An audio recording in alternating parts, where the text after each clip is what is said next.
Hey there, fans of brotherly love wrestling. It is I, Vic Dalishus, Philly's own, the Mecca here. It is the real McCoy, J.D.X.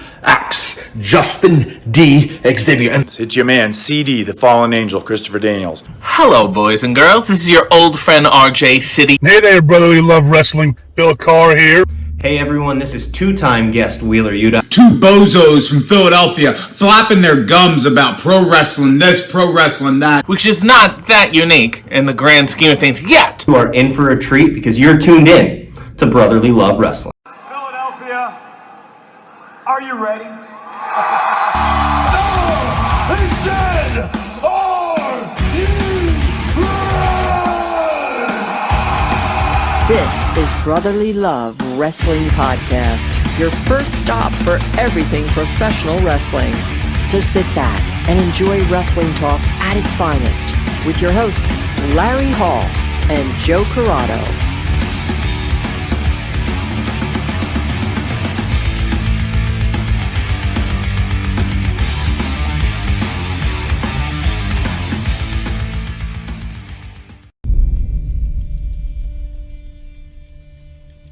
I do want to apologize to Johnny Rods. The best they could come up with was Hal Collins to be here. Josh, this is not very nice. I'm sorry. This is about this is about Bill. This is it's all in good. I promise I wouldn't do it. I promise.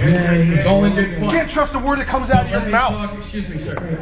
Josh, this is not why you came here allegedly. Yes. No. I'm sorry. I And apologize. I've met you since you were 10 years old. Yes. I'm just a very honest. They can attest. I'm a very look at them. They are not happy. They do not look happy. I'm just happy. Look at them. Let's go. All right, well, But thank you. They wanted me to say something. Let's wait till they pass by, ladies and gentlemen. They wanted me to say something. What'd you just say to me? Okay. As Gordon Soley would have said, indeed, a ruckus has broken out here at the Hall of Fame. If you and Danny can't behave yourselves, you've been taunting these guys all night. All right, I'm very sorry. For everyone that doesn't know, I got married 2.5 weeks ago. Thank you very much. Josh and Danny decided to crash my wedding unannounced. Come on, there. Yeah. They showed up at my wedding. You're welcome for the house. But most importantly, Hale and I will be wrestling Sent to Slaughter in a ladder match for the ACW Tag Team Championships. And the reason that I'm not beating the living shit out of you right now, Danny Moff, is because I have a lot of respect for everybody in here. But I'll tell you what, dude, you disrespected my family, you disrespected me, and if you think that I'm scared of you, you are dead wrong.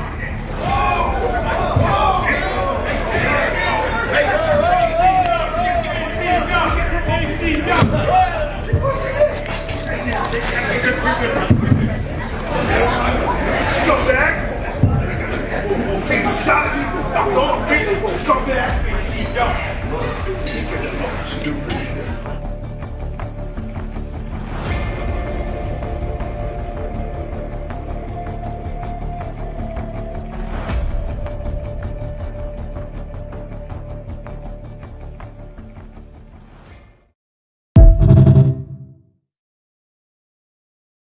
Welcome everybody to Brotherly Love Wrestling, and our guest this week, as you saw in the video before, and if you watched 2 weeks ago, also in the video we played in that episode, our guest is Mr. Josh Shernoff, manager for Sent to Slaughter. Josh, welcome back to the show.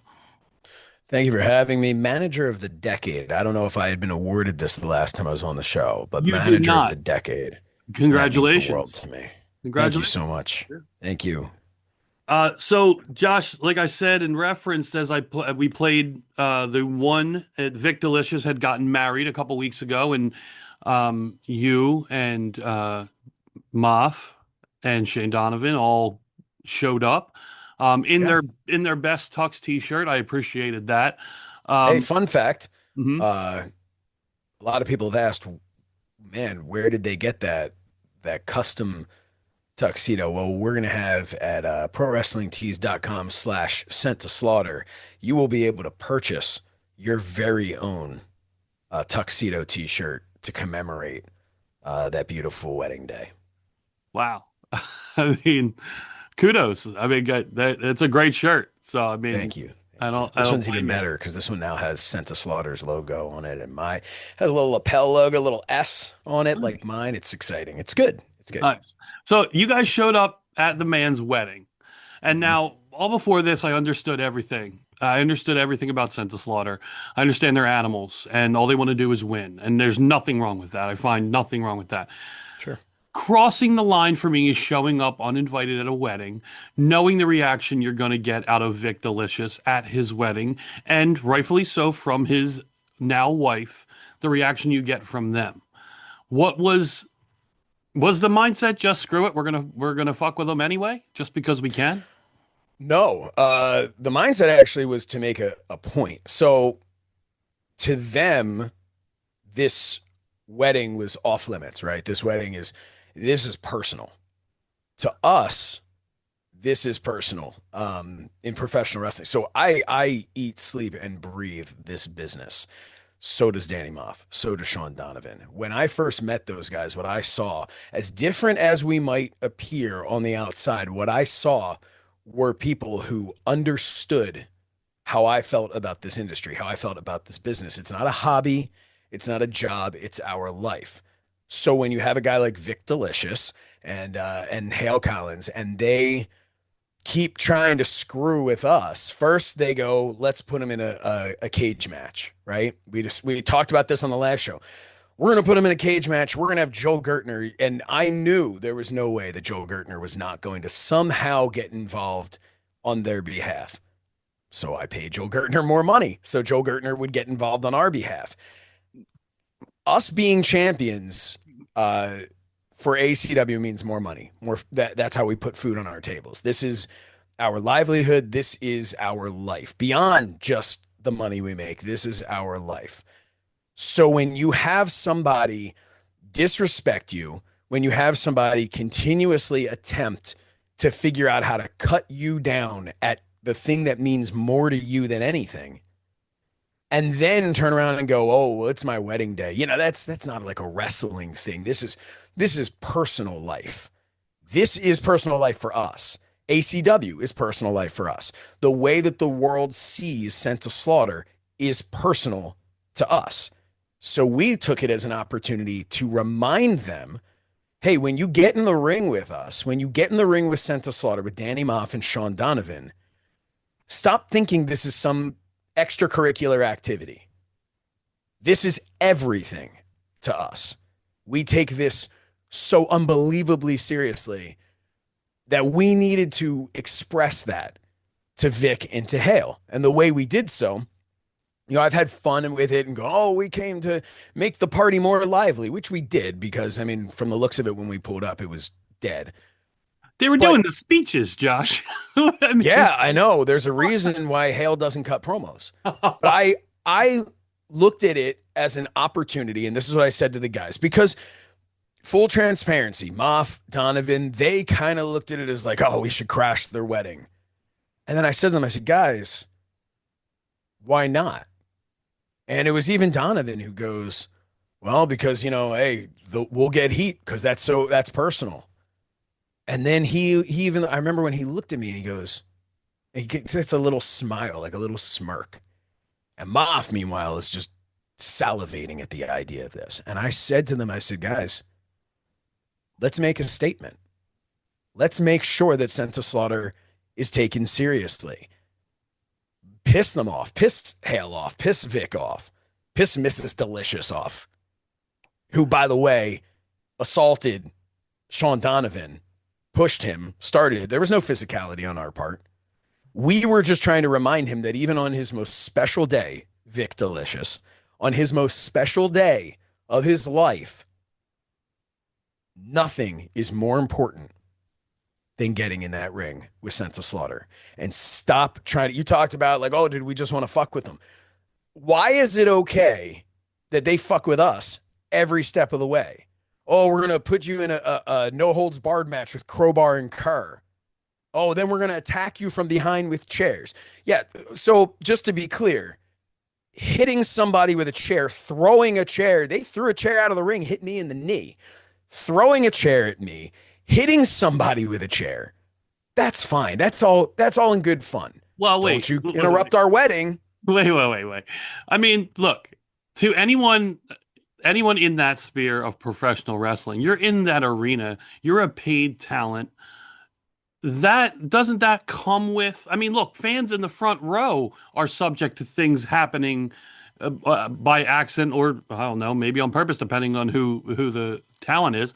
But isn't that part of that building? When you leave that building, it's just like when wrestlers complain about being hounded at the airport because, hey, this is us personal, that you should have that respect.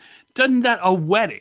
Like, they attacked you in a right. I understand what you're saying, but let me poke some holes in that for you, okay? And explain to you why that logic doesn't apply here. Yes, are we paid to be performers there? Are we paid? I'm paid as a commentator and a manager for ACW, and I love working for ACW. Don't get me wrong at all. I absolutely love it. The problem is we were paid for a match. I'm going to manage them. They're going to wrestle. It's going to be a match against Crowbar and Kerr. We were not paid to be assaulted after the match by two lunatics with steel chairs. That's not part of our job. If you notice in that cage match, how much assaulting Vic and Hale took place after the bell rang and they won the championships? Well, 0. I mean, yeah, you're right. 0. They not like they were able to do anything, but yes, you're right. Match was done. Yeah. The match. No, they weren't able to do anything. They were handcuffed. Yeah. Did we come back in and attack them after? No, because the match was done. We had won. We didn't break any rules in the match. It was a cage match. Who can escape first? Was it on the up and up? Was it a little bit, did we pull the wool over some people's eyes? Yeah, we did. Because the goal was to win, to make more money, to secure our legacy at an upstart company like ACW, at a famed arena like the MJN Center. So, but we didn't do anything afterwards. That was it. The match was over. They attack us because they can't get over the fact that, they can't get over themselves. So they attack us with a chair. You talked about the fans, how it's inappropriate for fans to go up to wrestlers at the airport. And I agree. It is. It's inappropriate. It's not the right time to do that, to hound them, especially. It's one thing if it's a fan who happens to be in the airport and sees them. By all means, come up and say, not Danny Moff or Sean 58 by Donovan. 10s. But not 58 by 10s. Yeah. That's what we have a merch table for, okay? Yeah. But those are fans. To follow your logic would be if we were saying Vic and Hale attack us in a locker room or in a parking lot, but oh no, we should never attack them at an airport. Well, no, this is the same thing. So to me, and that's what we're trying to explain, is that to us, this wedding day is no more important than walking down the aisle at the MJN Center. It's no more important. And we wanted to make that clear to the now, because there's the pomp and the circumstance and the theater of professional wrestling that everybody's familiar with. And people look at, there were two camps with this wedding. Some of them go, I know it's a work.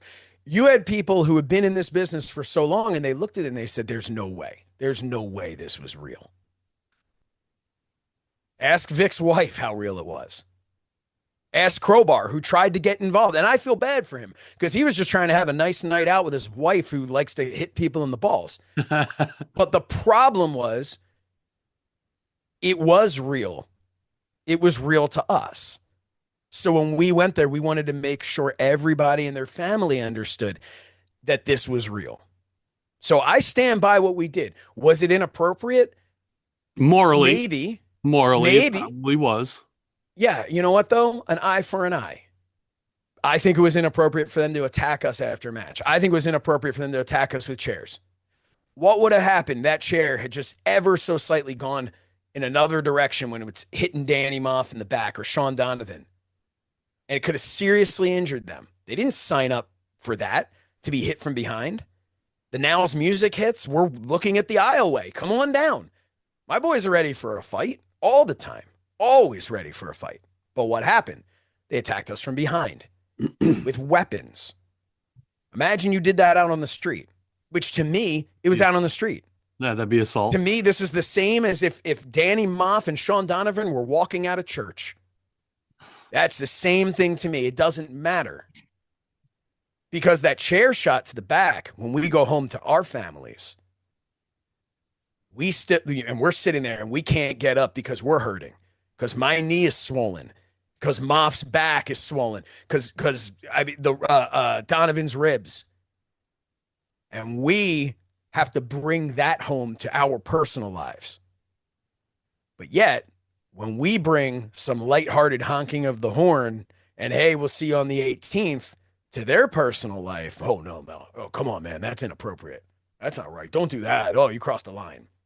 That's my feeling on it. We can agree to disagree, but that's my feeling on it. I mean, look, I got to say the upbringing in Philadelphia, the way that you can talk out of a lot of situations, I can see it bleeding through. Hey, man, Philly, right? I get it. We should. They don't like us. We don't care. That's right. We will agree to disagree. I see your point. I see what you were saying. I get what you're saying, personal, and personally, I feel it's a little different in the spectrum of pro wrestling in the arena and all that. I get what you're saying, how it's wrong. It's after the match. I get that. I just think a wedding is a little over the top to be coming to someone's wedding, but your reasoning behind it, I get what you're saying. I can't argue. The thing that really, I will say though, the thing that really solidified for us with the wedding, because we're not complete animals, at least I'm not. Moff and Donovan, they're, but the thing that solidified it for us was ACW putting out a thing. Congratulations to Vic Dalishus and his wife. And I looked at that and I said, man, you're getting your company over by talking about the man's wedding. If it's that personal, why are you tweeting about it? Why are you posting on social media about a guy's wedding from the company? I was like, no, man, this is all the same universe to us. All of it's the same universe to us. This is personal. I guess that kind of answers the second part, which is the Hall of Fame, the International Pro Wrestling Hall of Fame, which you guys were at. And you're up there, and you take a dig at Hale Collins because they couldn't find anyone better to induct Johnny Rods. I agree. And I'm just repeating what you said. I don't feel that way, but that's what you said, to just take a jab at them. So, I mean, I was going to say, how do you do that at that?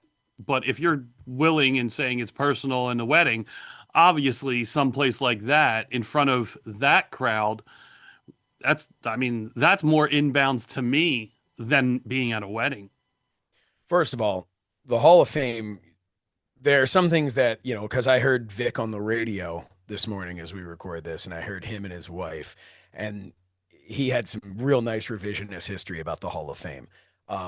I was invited to the International Pro Wrestling Hall of Fame to induct my mentor, Bill Apter, into the Hall of Fame, the Excelsior Award. Mm-hmm. Danny Moff was invited to induct a hero of his, Tito Santana, into the Hall of Fame. Hale was invited to induct his trainer, Johnny Rods. Correct. Vic showed up. So right off the bat, you notice who wasn't there? Sean Donovan. Because we didn't come there to fight. If we came there to fight, we would have come there with Sean Donovan. But we came there as professionals. I came there to honor Bill Apter. Moff came there to honor Tito Santana. And Hale, I believed, was there to honor Johnny Rods. And I'm sorry, man, you've been in the wrestling business for how long? You can't accept a little bit of a dig, a little ribbing. I mean, come on. I'm up there in front of Trish Stratus, who had, by the way, had just told me that she has my back. If the Now tried to mess with me, she said it right there. Everybody heard it.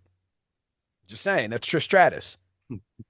But I made a point because I felt it was important that everybody understand why these two faces are sitting there with miserable looks on them. I thought it was important that everybody understands, hey, that's why. And I took a little dig. and rightfully so. I mean, it's the International Pro Wrestling Hall of Fame. You're talking about the unpredictable Johnny Rods. They didn't get Taz. They didn't get Devon Dudley, I believe, was trained by him as well. Devon was busy that night, I understand, but did they get Hale Collins? And I looked at it, I said, they didn't get Hale Collins, because Seth Turner, who had been there, who runs the entire thing, does an incredible job. You know, the last time I saw Seth Turner? Backstage as a guest at ACW. You talk about politicking. I've known Bill Apter since I'm 9 years old. Danny Moff grew up idolizing Tito Santana. He's a hero of his. We were invited. Hale, he used politics. He politicked his way into that position. What does it matter? But that's fine. And listen, that's fine. Take your opportunity. I'm not saying that's why was Vic there. We left Sean Donovan, who said, "Hey, Hale's going to be there." But listen, man, it's the Hall of Fame. We're not doing anything.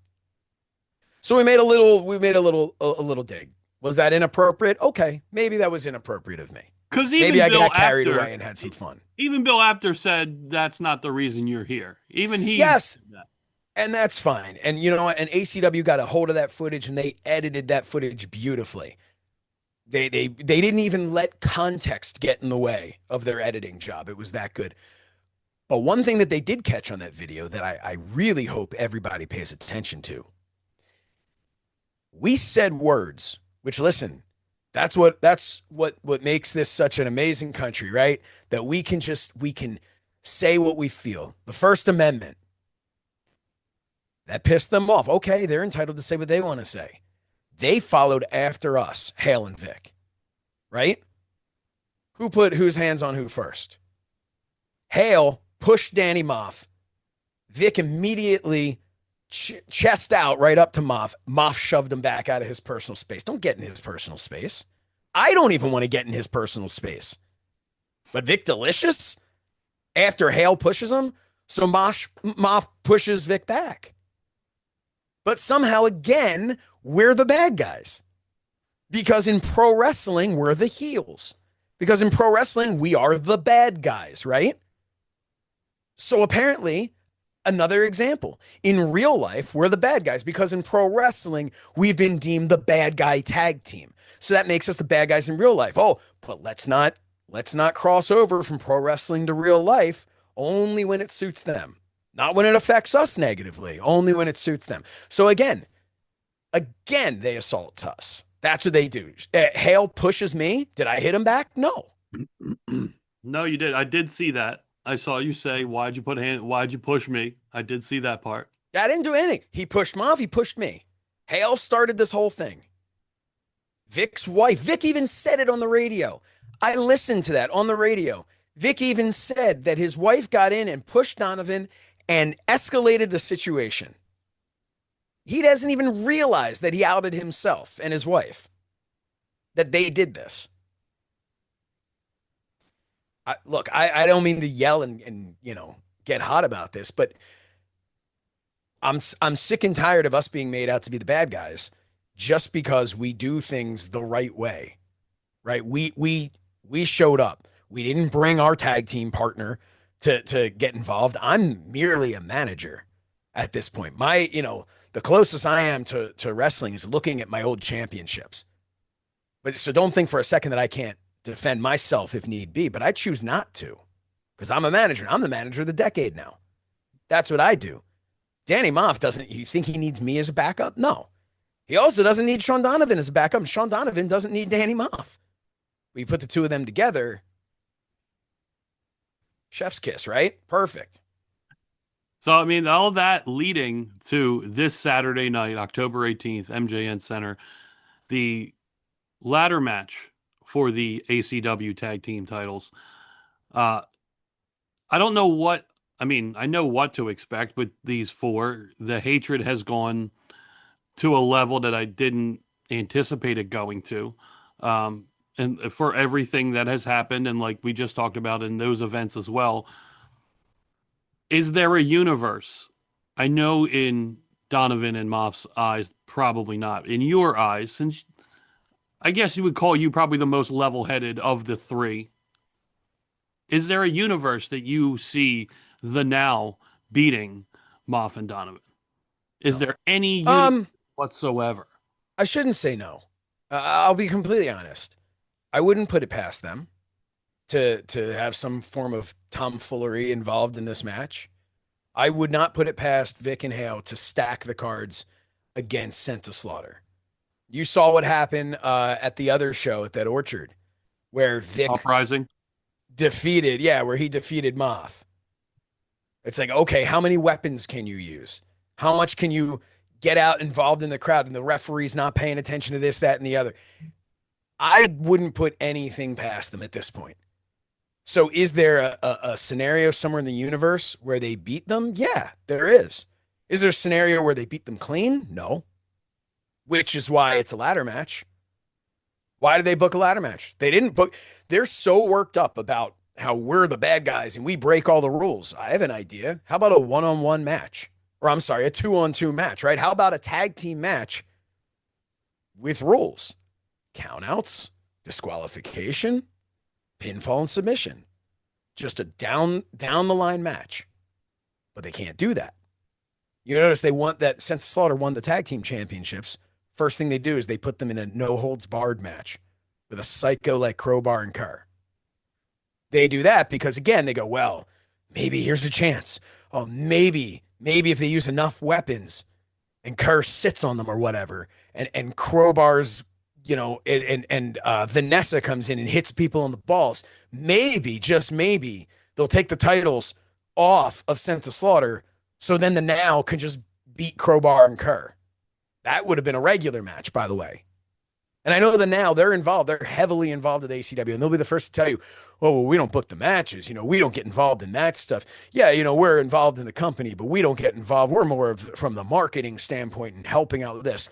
Bullshit. Who do you think booked this ladder match? What, Hale went to Vic and Vic went to Hale and said, hey, what do you think about this?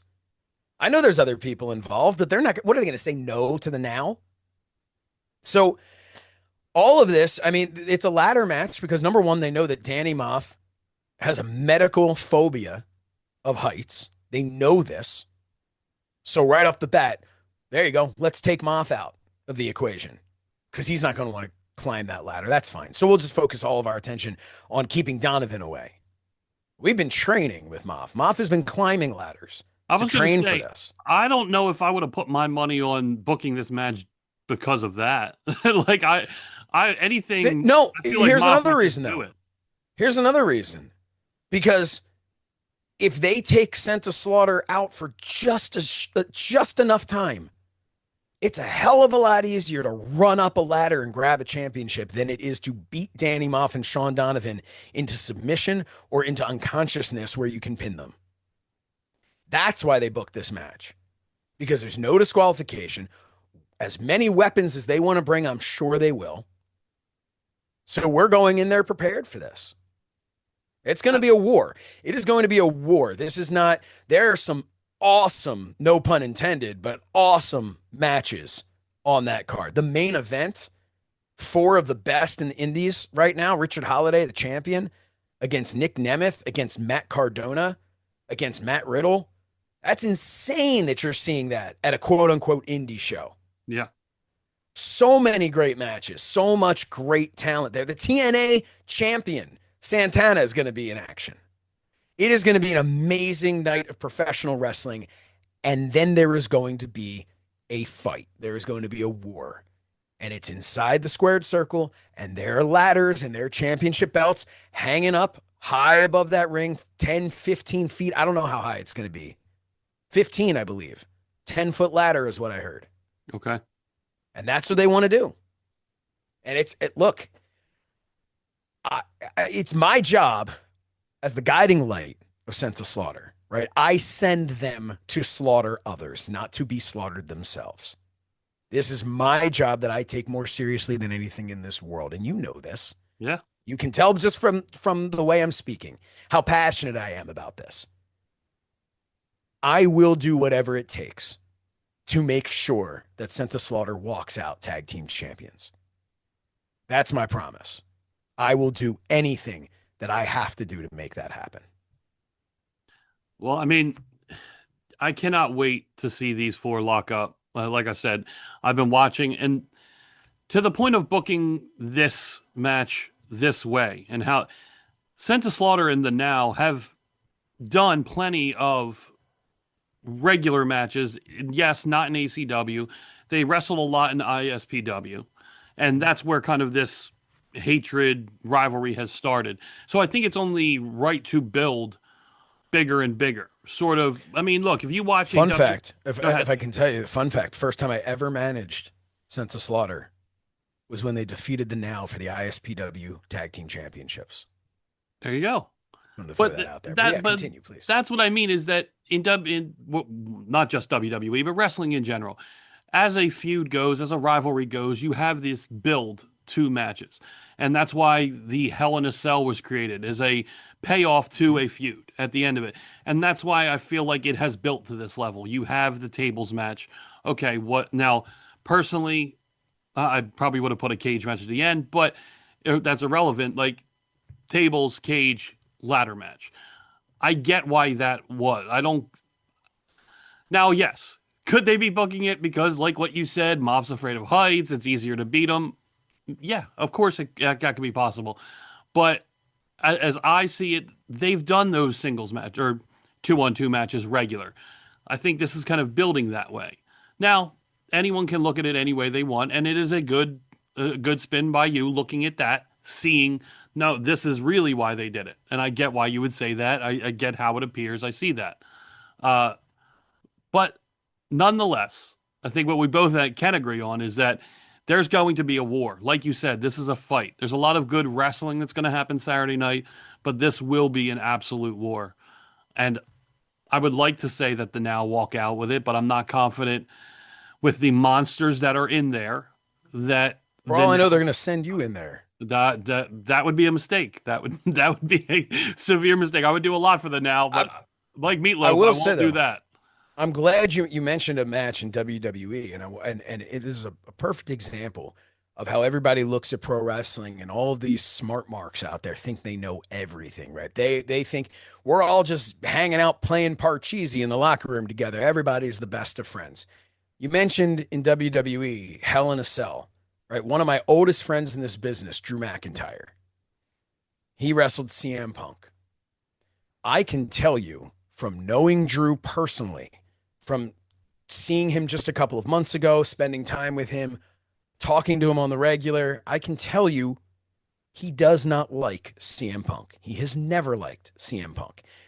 There is nothing fake about what you see there. There is nothing scripted about his feelings towards CM Punk. There is a reason why Drew McIntyre got the staples that he got in his head that night at Hell in a Cell.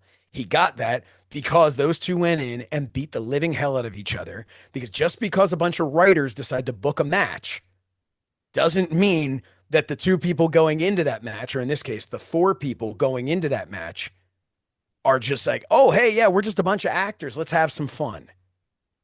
That is not what we have here. That's not what you had there. No matter what Dave Meltzer will tell you, I'm going to tell you the truth. Drew McIntyre hates CM Punk. Sent to Slaughter hates the Now.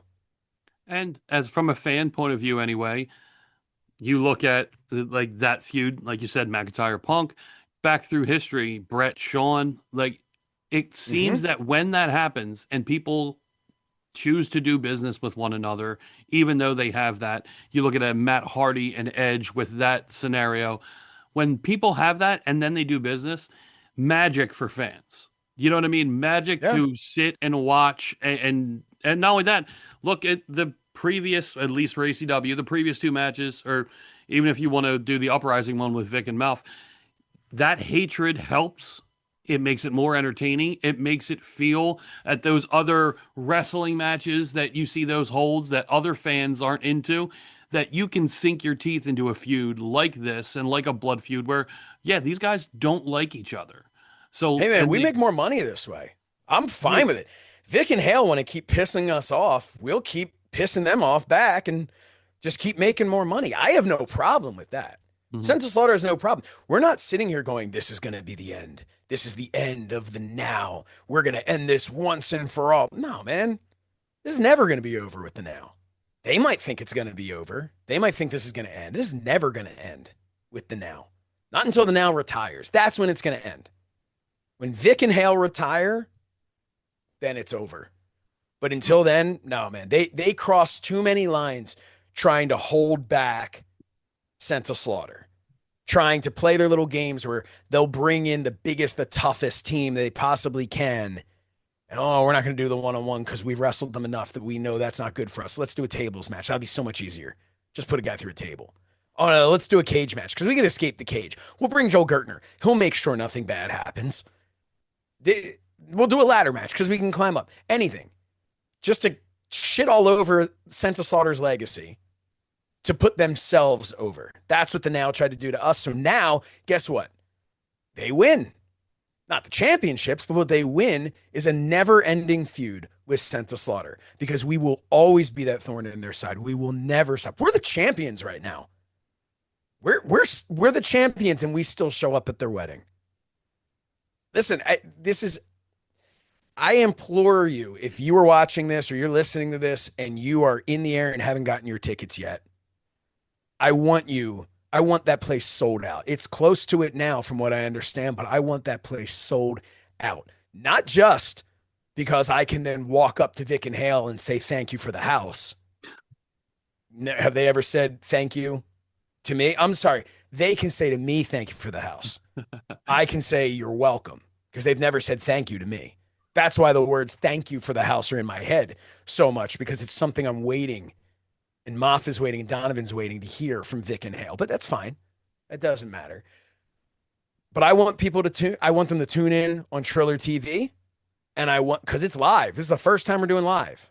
Yeah, I saw that. I was excited for that because you had to wait a week or so with the last couple events. Dude, I'm so happy that this is live because I can tell you just from being in the car with Danny Moff on the way back from the Hall of Fame, the things he is planning to do, if it wasn't live, that shit would be edited out. There's no way they would air it. So I'm telling you, live, I'll tell you something else from having spent time at that other company at Triller. I can tell you, they will edit this thing afterwards if need be. And all of a sudden you'll go, I heard something happen. For some reason, it's not on here. Tune in live. Order it and tune in live. And if you can be there, if you're in the Poughkeepsie area, number one, I'm sorry. But number two, you're finally going to have something to be proud of for being in Poughkeepsie. And that's getting to watch Sense of Slaughter beat the ungodly hell out of the Now. So we'll put your commentator hat on now. We'll move something a little less personal and look towards the rest of the show. Actually, we still keep it kind of towards Sense of Slaughter because I want to get your take on a couple tag teams that have been brought into ACW. One, Audacity, and two, The Righteous, with Vincent and Dutch. What perfect names too, right? You have a team that literally has the audacity to think that they can be a part of a division that is led by Sense of Slaughter. And then you have a bunch of holier than thou righteous wrestlers, we'll say, who also think they can just walk in. They probably think, let me walk in. Oh, maybe they'll get involved in the match and become champions, right? Because they're the righteous. I don't care. I don't care about them. I don't care about the audacity. I don't care about them at all. As far as I'm concerned, back of the line, you're new here. Back of the line where the Now should be because they've already been beaten. But okay. Well, whatever. Won't get into that again. Look, the tag team division, there's a reason people are coming to ACW for the tag division. And that's us. That's what we've put out there. That's what Sense of Slaughter has done. They have made this the place to be. So so you have the Audacity and you have the Righteous. Tremendous teams. Absolutely tremendous teams. They're coming in. People are going to be introduced to them who've never seen them before. People who are familiar with them are going to get to see them in person, see them live. It's exciting. I wouldn't, if I were them, I wouldn't focus so much on becoming champions at ACW because that's not going to work out for them. But I am excited to call their matches. I will say that I am excited to call their matches. Yeah, I think getting a deeper tag division more that way, more people, I guess, in your eyes, more people to go down to Sent to Slaughter. But yeah, man, look, we're the main event. That's the other thing. You know, we are the main event. I don't know if we're going on last. I don't know if we're going on first, but we're the main event. I mean, no disrespect, Matt Cardona, my best friend in the entire universe. No disrespect to any of those guys. You're not the main event. Not when Danny Moff and Sean Donovan are on there. So, as a commentator, and obviously you said you're excited for those new tag teams and stuff like that. I'm sorry, you got me half hot here. I'm sorry. I'm just trying to, it's all right. It's all right. It's all right. But is there a match sticking out to you, aside from the main event, because that's a given, like we said in the beginning? Is there a match maybe that people maybe overlook that you're looking forward to that could stick out and kind of take the night? Aside from the tag match and the main event, obviously. Yeah, you know what? I'll be honest, I'm not even entirely sure. I know certain wrestlers that are going to be on the card, but I don't know exactly what match they're going to be a part of. A guy like Sidney Akeem, right? He's tremendous to watch. The ACW has such a deep roster at this point. Consistent wrestlers, be it homegrown or big stars that are, you know, knocking down the door to be there. It's really hard to say. It's hard to pick a match on the card that I think is going to be like a sleeper, because I think any of the matches on the card, if you really look at it and you take a second, you're looking at going, this one could steal the show. Yeah. And I think, you know, that's something that ACW does incredibly well. And if Vic and Hale are a part of that, then hey, man, I'm going to give them credit too, because they book a hell of a show. But, you know, I don't have a specific one. To me, I love that the show itself is booked in a way that anticipates the emotions of the crowd, so that you go along, you know, something will bring you up, and then you'll have a style where you can relax a little bit. Maybe it's not quite as fast paced. Maybe we're getting a little old school with a team of Tommy Dreamer and Crowbar, right? That's a match, actually. I think a guy like Zach Clayton is chomping at the bit to be taken more seriously. And I think that, you know, having him in there and have a real opportunity to get his hands on Tommy Dreamer. I know this is a tag match, but to have his get an opportunity to get his hands on Tommy Dreamer after the crap Dreamer pulled last time. I think that there are so many people that are going to stand out. It's hard to pick a specific match, but so many people there are going to stand out to the fans, and they're going to be excited, and then they're going to want to come back again, because you can't find wrestling the one I got to wrestling. I'm just saying, you know, this is going to be a really good show. This is going to be worth the price of admission, worth the price of the pay-per-view. This is going to be, I think this is going to be the best show that ACW has ever put on. And that says something. If you've seen their shows before, that really says something. I think this is going to be the best one. I agree. I think, like you said, I think there's so much variety.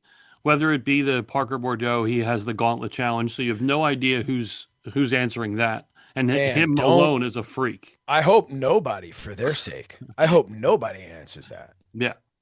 That guy is a monster. Yeah. Yeah, absolutely. So, I mean, something like that, which is a wild card and with surprises that, you know, wrestling Indy Hartwell, not to cut you off, but to cut you off. Indy Hartwell now is a surprise as well. Yes. Her opponent open had challenge. Drop out. Yeah. So now it's an open challenge. Who knows who's going to be there? Yes. Yeah, exactly. I mean, it's all over the place, and you got that TNA showcase match with Brian Myers and, of course, the world champion Mike Santana. There's just up and down. That better be for the title. It better be for the title. I want Myers to be champion. I don't think it is. I don't know if TNA would let that happen. But I mean, there's another company protecting their talent, right? Exactly. Yeah. That's all it is. Yeah. But yeah, this card, as we've said other times, but I think you're right. This may be the best show that at least on paper right now that ACW has done, and it looks amazing. And like you said, if if you haven't already got tickets, if you can in the area, this is acw.com. Go to Ticketmaster and get those tickets. You're right. I looked at the map. There is not a lot of seats left on Ticketmaster just now. Not a lot left. A little bit in the middle of a couple sections, but not much. So tickets, again, as of right now, we are 4 days away. And so if you can, get your tickets. If not, watch on Triller because they do a great job of at least broadcasting it live. I can't wait. I didn't realize it was live until I think a week ago. So I think that'll be pretty cool.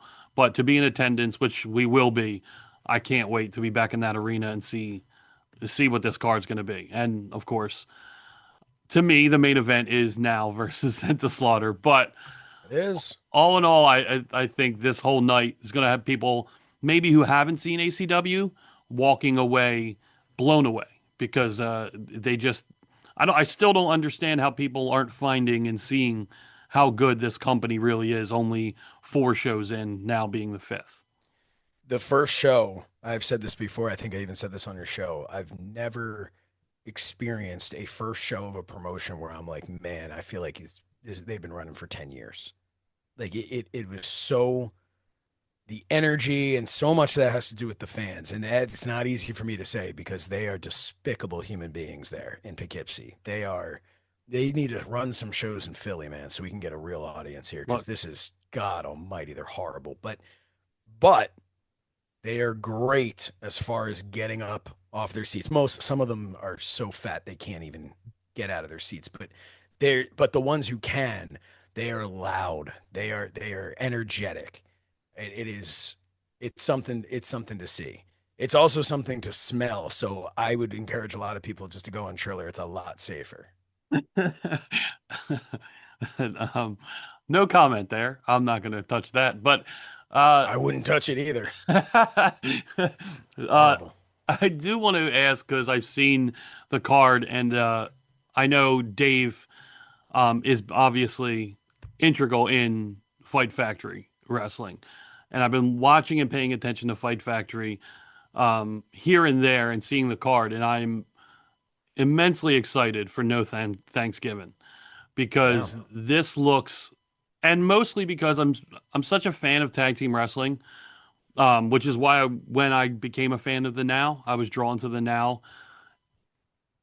Seeing the Righteous, seeing a team like the Rep, who I know maybe not nationally are known, but here in Philly, the Rep, obviously being from Philadelphia, they are one of those no-nonsense teams. I know they are booked in this 4-tag team fatal 4-way match that is coming up at No Thanksgiving. I'm so excited for this event. I know, obviously, like you said, Danny Moff is the champ. So I'm excited to see him perform there. But I feel like there's another indie promotion that maybe is flying under the radar in Fight Factory. Oh, I agree completely. Fight Factory's put on incredible. They're up there in the same way of just how is this their first show, second show, third show, and this is only their 4th show. Mm-hmm. And this is at the Starland Ballroom. It's November 15th. And yeah, man, that tag team match. I don't know who the 4th team is, but it is. I mean, they should consider themselves lucky that I guess they've chosen not to book Donovan. He's not. I don't believe he's even on the card, which I would have an issue with if not for the fact that I am focused on Danny Moff defending and retaining his premier Fight Factory championship against Joey Janela. But, which, God, can I touch base on that for a second? You know, you haven't heard a damn thing from Joey Janela about this show. Nothing. No press, no anything. Mm-hmm. Even when I posted videos with clips of what happened at the end of War on the Shore, mm-hmm. when he had, you talk about the team, the audacity, he had the unmitigated gall to call out Danny Moff on a night that Danny Moff had already been screwed out of the NWA World's Heavyweight Championship because the NWA did not have the balls to make that a fair fight, so they sent Carson Drake out there. But Danny Moff was already in a pissed off mood. He was pissed off with how things went down because he was robbed of an opportunity to become, because he would have been NWA champion, hands down, not a question. If Carson Drake, I mean, he had practically killed Tom Latimer. So Danny Moff's already pissed off. And now Joey Janela comes out there, going to talk through his teeth at Danny Moff. Or I should say, it's easy for him to talk through his teeth, but there's not many there. But Joey Janela calls Moff out. I have so much respect for you. I like championships and I want a championship. Good for you. I want a Super Bowl ring. The closest I'm going to get is the Eagles, unlike Dave Sturchio and his Dallas Cowboys. But I want a lot too. I want to be champion. But much like Joey Janela, my career's passed me by. Unfortunately, no one gave him the memo. So he goes and he calls out Danny Moff. And what happens? Burning hammer. That's it. Same thing that's going to happen at the Starland Ballroom. But you've heard nothing from Janela. Because Joey Janela doesn't actually want this match promoted. He backed himself into a corner. He signed because he thought, oh my God, this is going to be awesome. I'm going to be the main eventer. And he was all hot, once he came to and had his 85th concussion that night. But Joey Janela was like, oh, I'm going to face Danny Moff. Damn right. And I'm going to sign on the dotted line and we're going to face each other at No Thanksgiving. And it's going to be great, right? And now it started to set in where he goes, oh, right. Danny Moff's going to bite my face off.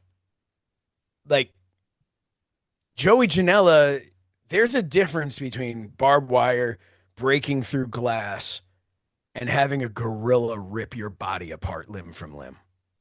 Joey Janela is the things he's put his body through. Look, I have all the respect in the world for what he has done. I have all the respect in the world for the performer that he is, for the wrestler, the competitor that he is.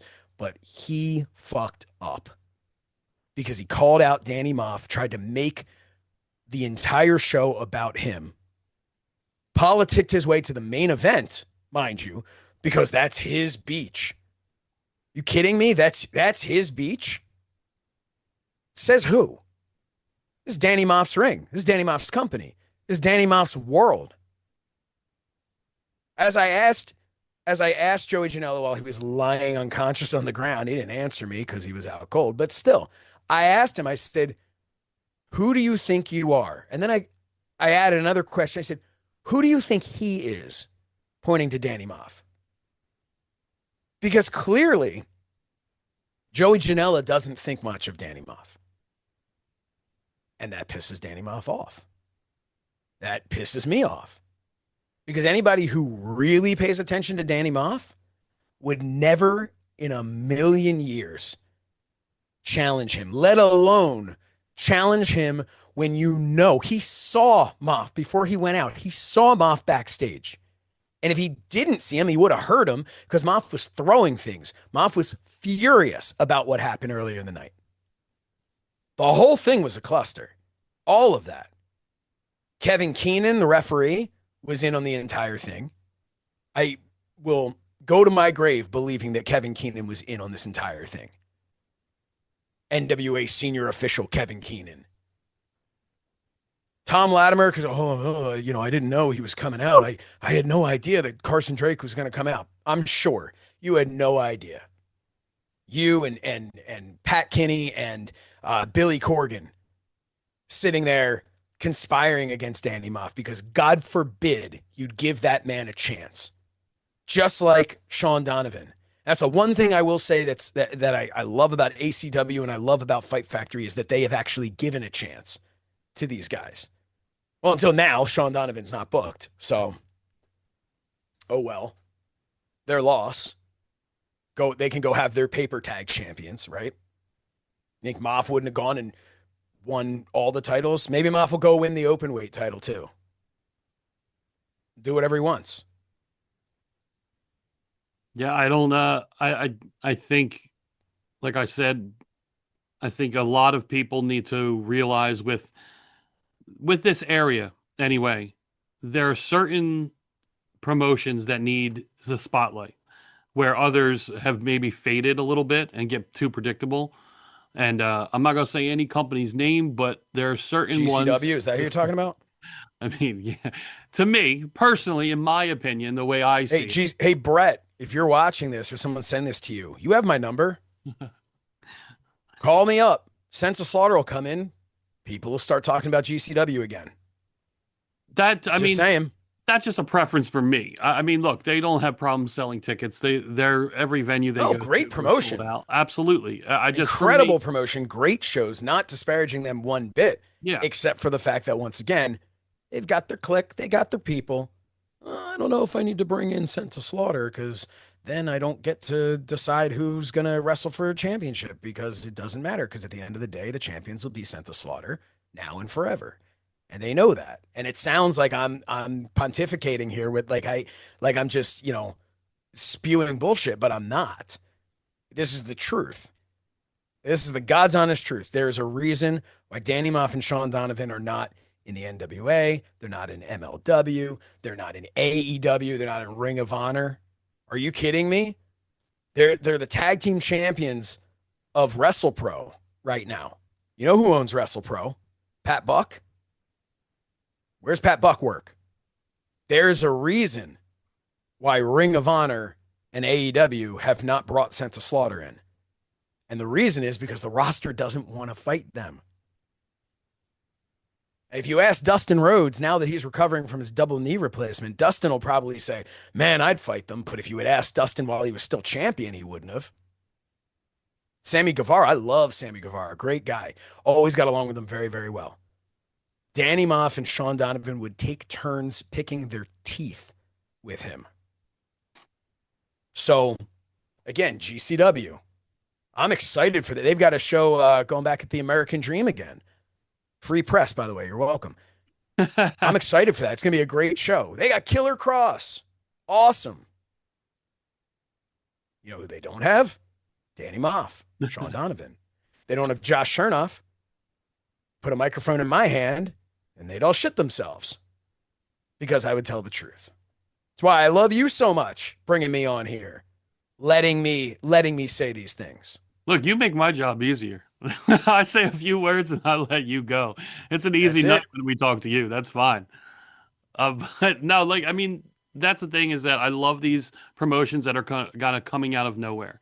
And yeah, is it like up in Poughkeepsie? Is it a far drive for someone who lives in Philadelphia? Yeah, it's up there, but still. It's worth it. It's 3 hours. It's worth it. Do it. Yeah, it's absolutely worth it. And to Fight Factory, the War in the Shore, unfortunately, I had other plans and I couldn't get there. I was pissed I couldn't. But I'm You're definitely gonna be there at Starland? Going. Yes. Yeah. Awesome. 100%. Yeah. Get your tickets yet? Haven't got my tickets yet. Oh, next man, week. Get your tickets. I am. As soon as we finish this up, get your tickets. I'm going to that, and no Thanksgiving. That I once I saw that, I'm like, okay, I definitely have to get there, because it's just the way it's building. I love these new promotions popping up, and I like that a lot of the people that are involved are people that I've seen over the years, and I've seen the people that at least they come off as. Anyone can fake it, but Dave seems like a very good guy. And I like the way that everything is going. By the way, also, I listened to the Wrestling Hour, the last 2 episodes you guys did.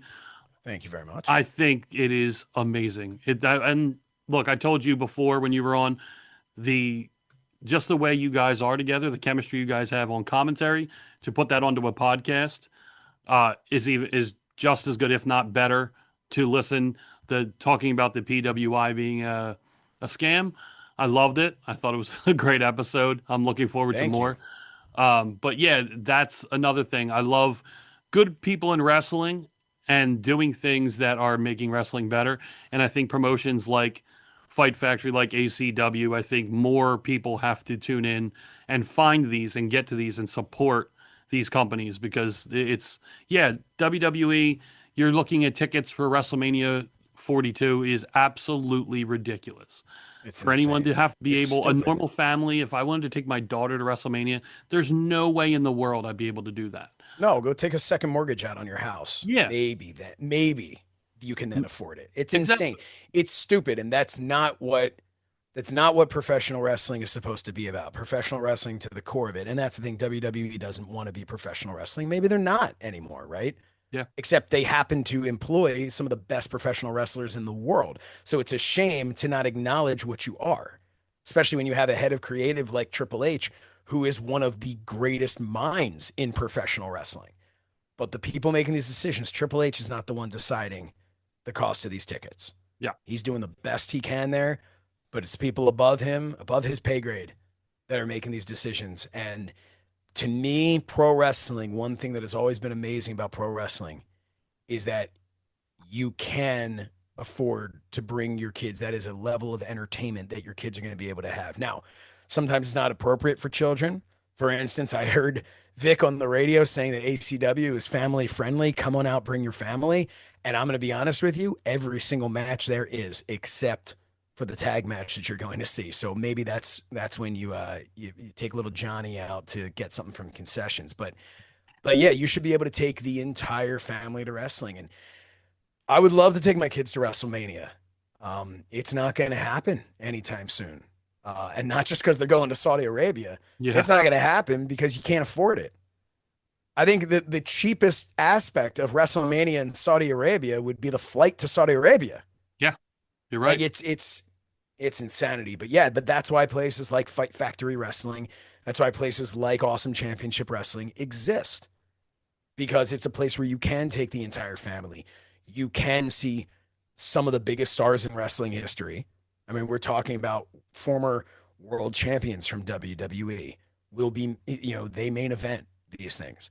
AEW stars, WWE stars, TNA stars, you name it, they're there. Mm-hmm. But you also get to discover the people that you're going to be seeing in WWE in 5 years, in 10 years. You get to see them. That's pretty special too. Yeah, nothing's better than discovering talent that you may have not seen before and being able to become a fan of those and then following their career, watching those indies, watching them people grow, watching them get it, watching them get character development. And all of a sudden, yeah, they're signed, you know what I mean? And now you're watching them on NXT, maybe watching them on AEW. It's cool to be able to discover and then find those new favorite wrestlers that are coming down the pike. Yeah, it's just like we have over on, I work with My Fandom, myfandomapp.com. You go to the My Fandom app and you can go on and subscribe, and they purchase it hasn't even been announced yet, but they purchased the Premier Streaming Network library. So there is a ton of old CZW footage on there and stuff, and you're going to see guys like a Kevin Steen, El Generico, right? You see these people back in the day. Well, now you come to ACW or Fight Factory Wrestling, and you see the people who you will then later be seeing in WWE and AEW.